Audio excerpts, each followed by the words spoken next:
reading from Rays of the One Light, weekly commentaries on the Bible and Bhagavad Gita, written by Swami Kriya-yoga, based on the teachings of Paramahansa Yogananda.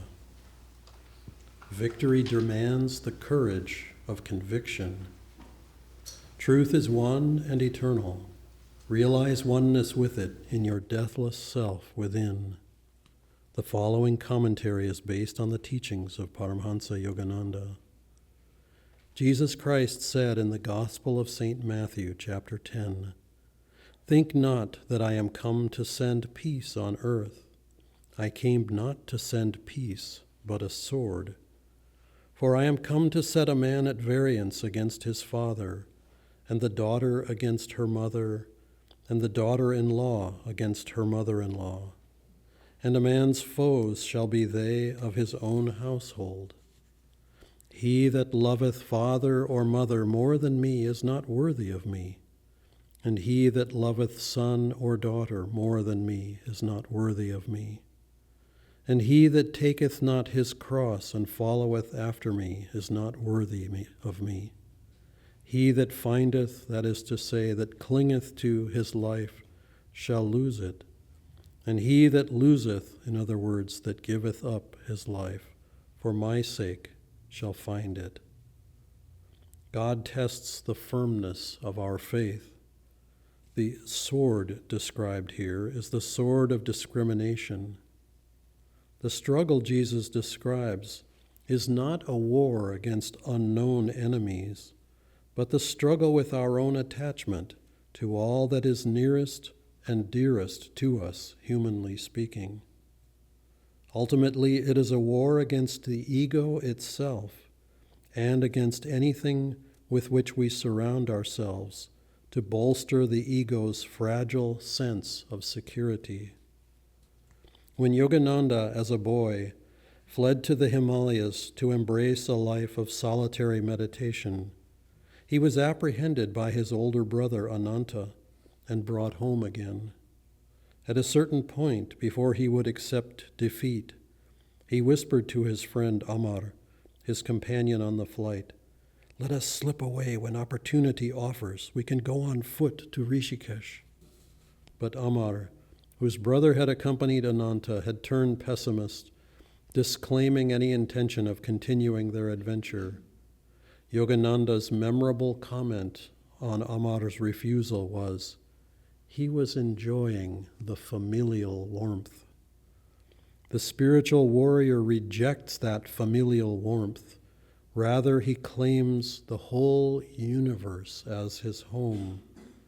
As the Bhagavad Gita puts it in the 14th chapter, unaffected by outward joys and sorrows, or by praise and blame, secure in his divine nature, regarding with equal gaze a clod of mud, a stone, and a bar of gold, impartial to all experiences, whether pleasant or unpleasant, firm-minded, untouched by either praise or blame, treating everyone alike, whether friend or foe, free from the delusion that in anything he does, he is the doer.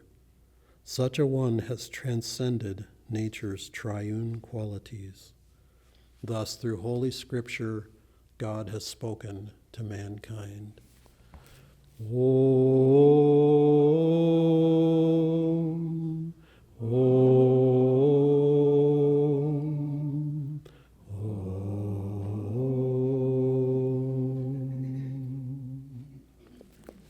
And now I'd like to welcome Nayaswami Parvati to address us. Parvati comes from Ananda Village in Nevada City, but we could more accurately say she comes from everywhere. Thank you.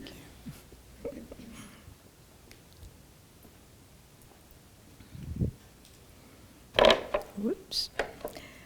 Well, it's my pleasure to be here today and to welcome all of you coming and just to be here with you all. I'd like to read first from Whispers from Eternity.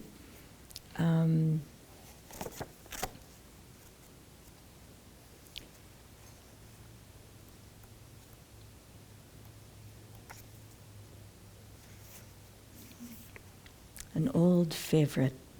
Demand for the opening of spiritual temple doors everywhere. O Father, when I was blind, I found not a door which led to Thee. But now that Thou hast opened my eyes, I find doors everywhere, through the hearts of flowers, through the voice of friendship, through sweet memories of all lovely experiences. Every gust of my prayer opens a new door in the vast temple of Thy presence. So, I am here with ulterior motives today. I will be talking about the book that I've written, about my life, but it really isn't my book. It really is the book of Swami Kriya-yoga and Master Paramahansa Yogananda, because my life has been with them, and it's been an incredible life.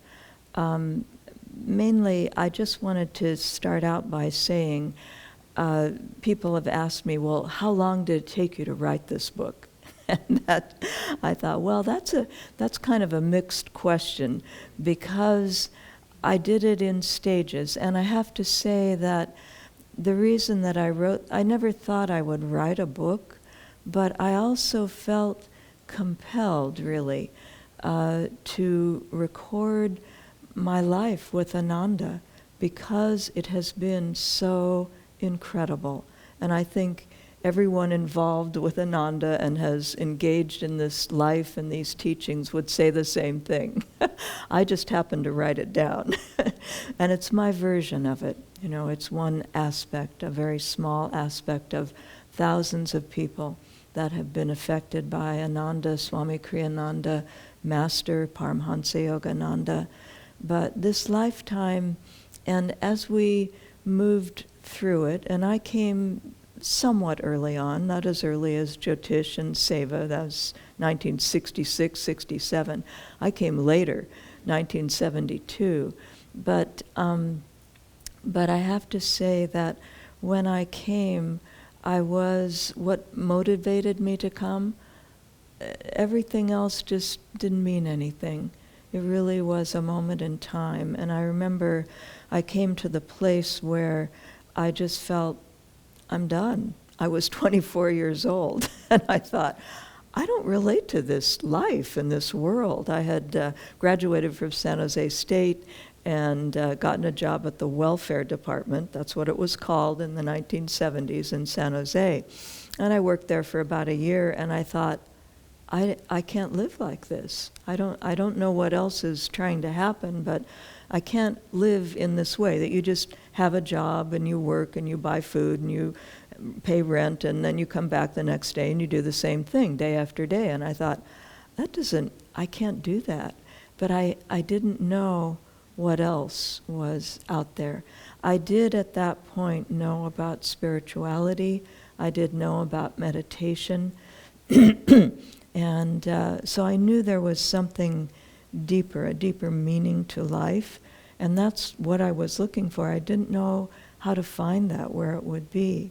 And so I searched in different places, but I'll tell you how it works, in case you come to places like that in your own life, is that after I said that, I can't live like this, then I was with someone and I said, okay, for the next 6 months, by the end of the year, this was 1970, I said, let's save every penny we can, and I'm going to quit my job.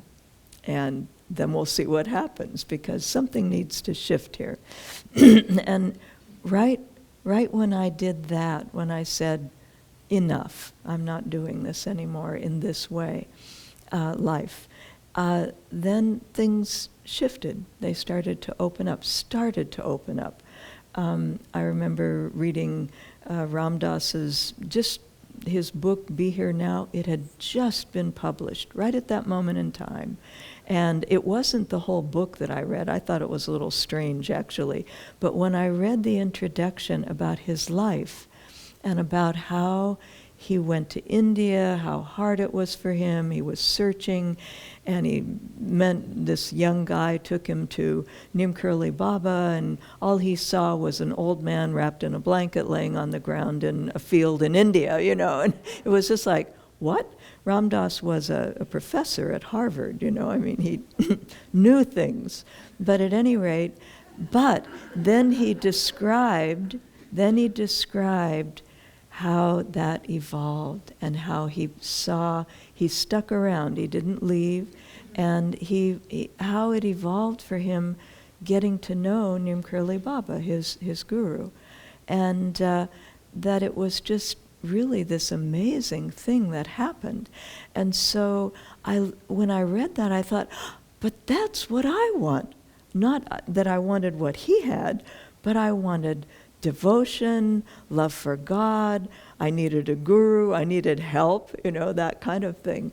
And so I thought, wow, well, that's it. So after that, traveled for a few months. I was free to travel and looking around for some place like a community that would support meditation, that there was a spiritual path. I was looking for Ananda, but I didn't know that. And so anyway, but after that, came back to the San Jose area and went into a spiritual bookstore on the way to a meditation class. And at that point, I thought, I really don't want to go to one more spiritual bookstore. I want a spiritual life. I've got to find what's mine. Walked into the spiritual bookstore and I thought, okay, well, here we are. All the biographies are right there in the entryway. So I looked up and there was the autobiography. And somebody had pointed that out to me about 3 years before that and said, that's a good spiritual book if you want to read it. And I looked 3 years previously, I looked at the cover and I thought, well, he looks like a woman, and India, it's so emotional, I didn't know anything, So anyway, but I come right about, and so here is the autobiography, and I thought, well, it's big, it's inexpensive, autobiographies are always good, so I bought it. And then I went to a meditation class, first in the series, and known to me, taught by a student of Swami Kriyananda's, Kersi Balsara. So anyway, he opened his briefcase, it was full of autobiographies. And I thought, wow, maybe something's trying to happen finally. So when I went home, I read the autobiography nonstop. When I started it, I thought, oh, yes. And as I kept going, it was like, this is mine. Finally, I feel a connection, a deep connection with this. And so that happened, and then the class series ended the middle of July. Along the way, this teacher, Kersi Balsara, told us about Ananda, but Divine Mother plays with you when you get really serious. I'll just say that, so be prepared and be aware. But he said, but you can't just go there. You really need to be together. You need to have money, and you should bring a business with you to start. And I thought, well, I'm somewhat together. We have a little money. I don't know anything about business. But at any rate, then I just thought, no, I just need to go there and check it out. So I went up to Ananda with my friend, and we went actually twice in August, right after the class series had ended. And when I went there, Swami was there, and I really resonated with him and who he was and how he talked about the teachings. But it also mattered to me that the people around him were like me. They were sincere, they were serious about their spiritual lives, but they were fun, relaxed, happy, And so I thought, well, wow, if they can be here and do this, then I could do this. And so it felt open to me. And so that kind of started things. I didn't move to Ananda until the next year, 1972. And as I write about in the book, things were a little more fluid in those days. And so there were people there who were very sincere, but whenever I would ask them about membership, they'd just kind of go, oh, yeah, well, I think so-and-so knows about that. But I could never get any real answers about membership. So the following year, when we moved there, we just came unannounced. We had a trailer, we had a little Rambler station wagon, and we just arrived at the meditation retreat and said, we're here, to Satya, who luckily said, oh, that's great, welcome, So anyway, but that started off a period and still ongoing, of my life where I thought, this is what life is all about. This is what the meaning of life is. And when I, the year before, had first met Swami Kriya-yoga, meaning I just encountered him, he gave service and talked about the teachings, I thought, this feels like the autobiography of a yogi to me, the consciousness, the vibration, because I had just read it and I was so enthralled by it. And so I thought, wow, this is connected. And so when I came back the next year, it was with the feeling that this is mine, this is where I want to live, this is what I want to be doing and giving my life to. And so that started to evolve. Within not even 1 year, I got a job making flower jewelry with Benai. I started Master's Market and built a house, all within a year. So things were, with Swami Kriyananda and Ananda, things were moving, things were growing, things were always in motion. He was very creative, very energetic, very dynamic, and full of joy. When it mentions joy in the reading for the affirmation today, he was just absolutely full of joy. And so it was very magnetic, the teachings, the way of life. And so that was something that just drew me right in. And so doing those three things, it was like, oh, okay, wow, we're really here now. And in fact, we had gone, just to give you an idea of how the energy was then, we had gone to the membership meeting at the end of the summer after Spiritual Renewal Week, because we needed to become members of Ananda if we were going to live there.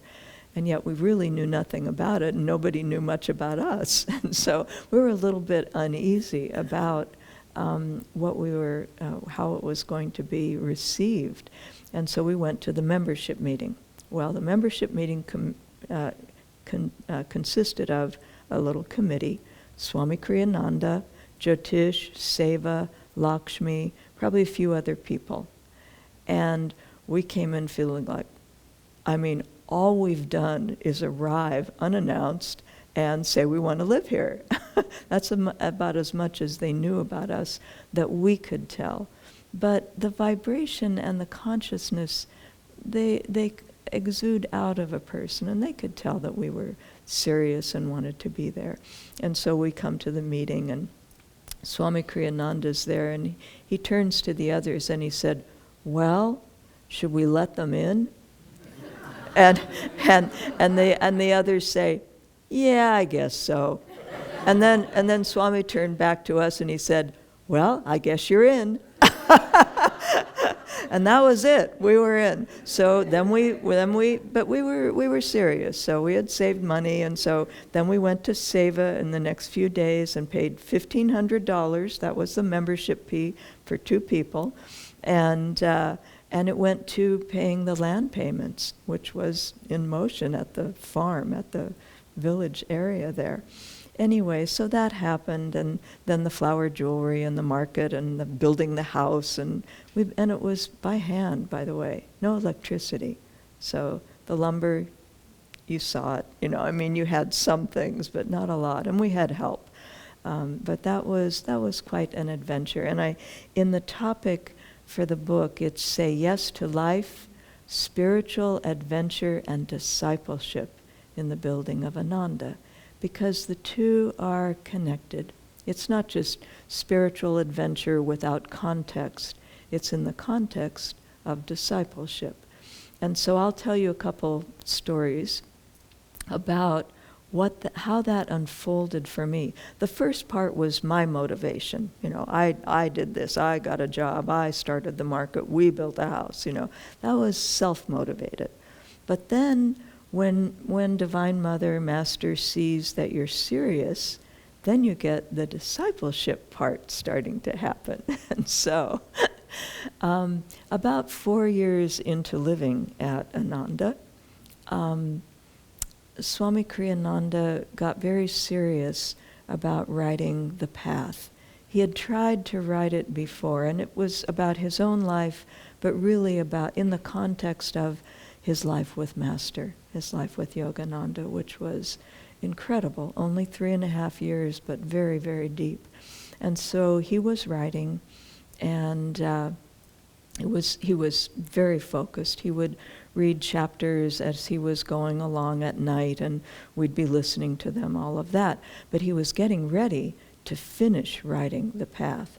And all this happened in the same year that the fire burned the entire community, that all the residences were burned, all gone. And he was in Hawaii at the time working on the path. And so he came back, we sorted out who would live where. 25% of the people left because it was too much, and it was devastating, but we were there for the long term, the long run. It was like, this is our life, so we're not going anywhere. We just need to readjust and rebuild the community. So anyway, that happened, but so he, at the end of 1976, was finishing writing the path, and at that time he announced in the fall that he was going to go to India after he finished, and he was going to go into seclusion. He'd go to Europe on the way. He would be gone for about 7 months. And he was going to take with him Seva and Vijay Gerard. And I was like, wow, that's wonderful. I'm glad the path will be finished, and that Seva, that's a wonderful time for her. But in my mind, it was like, wait a minute, Seva was the financial core of Ananda at that time. Whatever financial core we had, she was it. Running it, just balancing everything, all of that.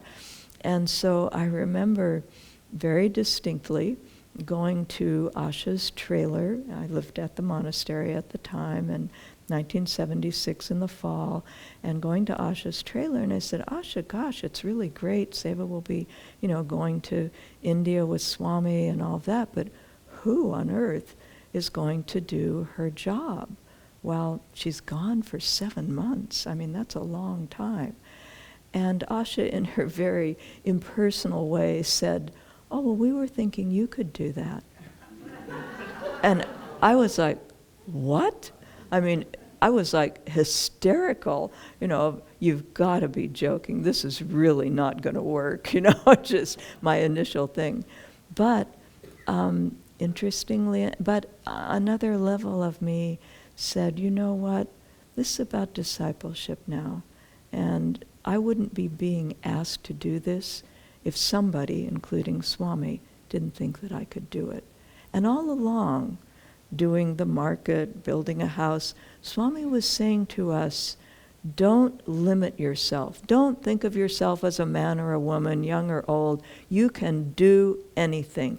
And look around and see what needs to be done. And if you see it, do it. That's why I started the market. There wasn't any food at the village, at the farm. And so, that was a need.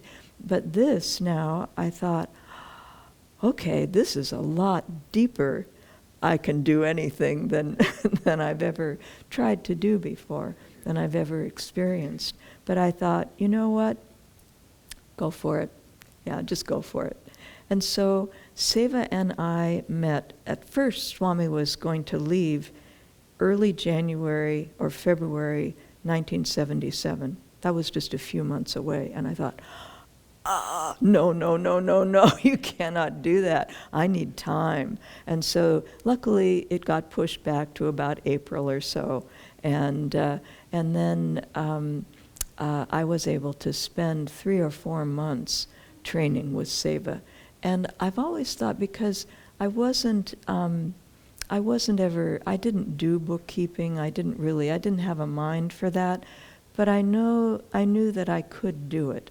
And so Seva and I trained, and what we did was half of the time we focused on bookkeeping, and then half of the time we just laughed. We told jokes, and we just laughed about what was happening and all of that. And I thought those two together really needed to happen, because otherwise I would have been so tense about the work that I wouldn't have been relaxed enough to get into the flow of how I could do it. And so those things happened, and she went away for 7 months, and I did her job for 7 months. And we would joke about, there's little jokes about bookkeepers, that the guy comes to his office every day as a bookkeeper. He opens the drawer and he says, debits on the left, credits on the right. Just reminding himself how this all works. And so, but I had a drawer that I opened that had 7 checkbooks in it, and it was for all of Ananda. Not that they had much money in them, but they were there. And I was responsible for them, and I was responsible for the reports, the balance. I thought, balance sheet? I don't have any idea what that means. But how I related to it was that the balance sheet has to come out to 0. Everything, the assets and the whatever it is, I still don't know the names, but at any rate, whatever they are, they have to balance out to 0. And I thought, that's a spiritual concept, shunya. That's exactly what we're trying to do spiritually, is balance out our lives until we come to 0. And then we're free. Then you can go out, away from delusion. But at any rate, but it all played out, and it worked. It wasn't terrible. I think I did a decent job. I didn't mess it up too much, but it was something that came to me at a time when I needed to make a deeper commitment spiritually, and to discipleship, and to understanding what other people who were more advanced spiritually than me saw in me that I could do. And so that happened. The one other story that I'll tell, and these are all in this book, which I think you will enjoy. The one other thing that happened, and there were numerous things, I'm just sharing with you a couple of them, but the one other thing was, then fast forward to 1981, and I actually ended up working with Seva for a couple of years with bookkeeping. So I did a lot in the 2 previous years, 79, 80, something like that. And in 1981, I was just feeling stuck, as far as outward service goes. And it was fine. I knew it needed to happen, the bookkeeping, and I did that. But I was a little stuck with that. And so I just thought maybe something else can happen, and nothing was coming. And then finally, I got a call in the fall of that year, and Purushottama had been down in San Francisco with Swami Jyotish and Devi, and Jyotish and Devi had been living in San Francisco, started the center there. They had an ashram house, big mansion, that they were running, and they had a young son, Kalidasa, and they were feeling the need to come back to the village. And so I get this phone call, and Swami would do it through other people sometimes. Anyway, Purushottama said, Swami's wondering if you would like to move down to San Francisco and help run the center there. At the time, I was living in a bus in the woods with no electricity, no running water. I walked to work. I didn't have, I think I had a car. I'm not sure I got a car. But I was living at the monastery. So it was a very simple, quiet kind of life, and yet I knew that something more was trying to happen. And so I get this phone call, and I just thought, I had done maybe 2 Sunday services in the past. I'd taught maybe 1 or 2 classes. I hadn't done anything even close to running a spiritual center in the middle of San Francisco. And so I thought, wow, Divine Mother, this is wild. I'll do it. Absolutely. Swami thinks I can do it. Sure, I'll do it. Let's go, and just open up to some very much broader other reality that's obviously trying to happen. So I moved from that bus in the woods to a 45-room mansion in the center of Pacific Heights, which is the most exclusive area in San Francisco. And we had to have like 24 to 31 people living in that house to make it possible to pay for it. Anyway, it's challenging, always challenging. But it was a great, great adventure doing it.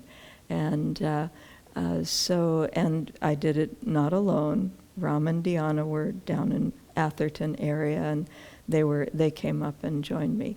And so that was huge. So taking that on, saying yes. But Divine Mother, once the energy starts to roll, why stop?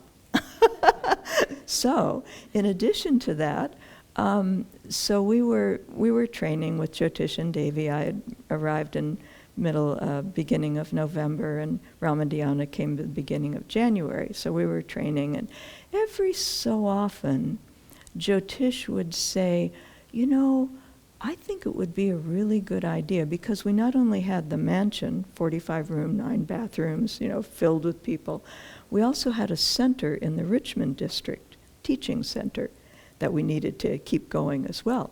And so Jyotish would say, I think it would be a really good idea if we did a yoga teacher training course here in the city, in San Francisco. And we're like, you're joking. I mean, we're just barely being able to deal with the house and the center and the teaching and the, Sunday services, all of that. And then finally, before they left, Jyotish said, if you don't start a course like that, yoga teacher training course, you won't have the money to pay the rent on the center. And it needs to happen now, immediately, really, because we're leaving and you won't have the money, And so it's like, whoa, really? So we did it. We just went for it. I mean, hey, why not? We've already got the 45-room mansion, all this stuff, all the people, spiritual counseling, Sunday, every other Sunday service for both of us, So we did it, and it was the most intense studying I've ever done in my life. I love the 14 Steps, which is now the book, the Raja Yoga course. That's what it was based on. Luckily, Prakash had also been doing some courses like this in Stockton and Sacramento here. And so we got together with him, figured out materials and what he had done. But it was based on these wonderful lessons. So you have the philosophy in the beginning, you have postures, you have diet and health, you have meditation. And so we did it. And we had, I think probably 15 to 20 people in the first course, because at that moment in time, this is 1982 now, in the spring, I don't know, we may have been one of the only yoga teacher training courses being offered in San Francisco. It was early on, and that idea hadn't really caught on yet, and so it was very popular. We did, I think, 3 a year for the next 4 or 5 years. But at any rate, it was, again, spiritual adventure and discipleship in the building of Ananda and offering Ananda and the teachings out to people. And so that kind of life, and I've tried to capture enough of that it's fun and meaningful for people, because how that works, and that you look at it as spiritual adventure, that it's joy, that it's about love, it's about going into the light more and more, opening to that. Someone asked me, and I'll close with this, someone asked me, you talk about joy in this book. How do you get that joy? And I thought, you get it by expansion. You have to keep expanding, because you're going out from an ego that's small, and you need to keep expanding out and opening up to the potential of your own soul, because the soul can do anything and can be anywhere. So anyway, it's a joy to be here with you, and we'll have a book signing after service for the book. So please join me if you like to.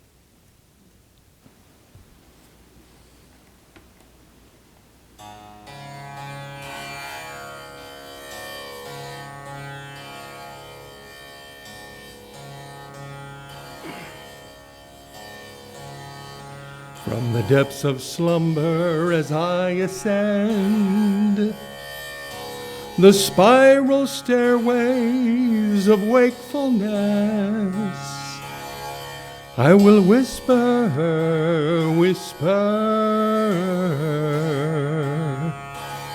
God, God,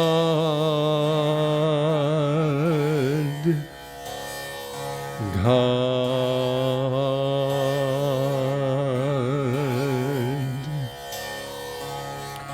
Thou art the food, and when I break my fast of nightly separation from thee, I will taste thee and mentally say, God, God, God.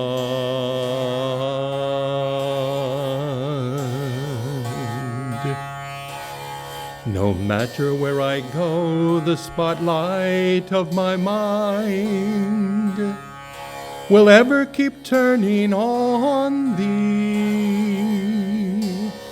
And in the battle din of activity, my silent war cry will be God,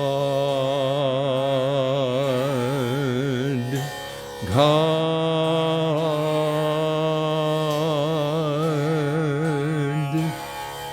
God.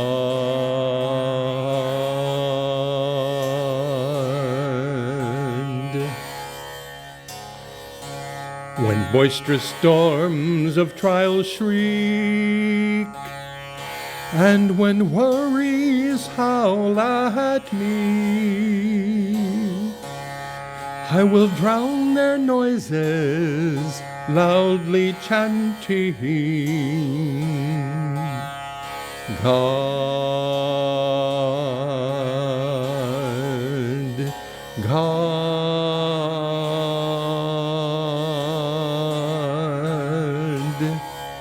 God.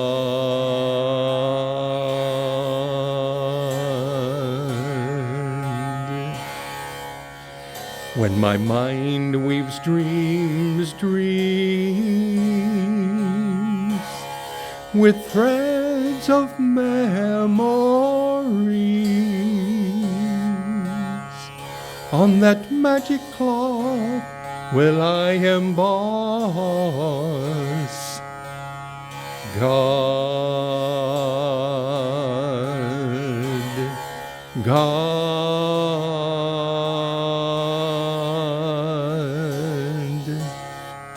God.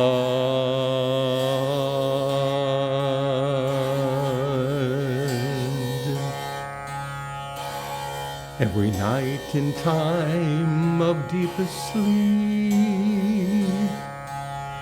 when my peace dreams and calls joy, joy, and my joy comes singing evermore, God,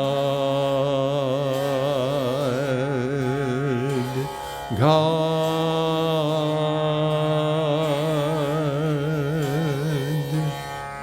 God.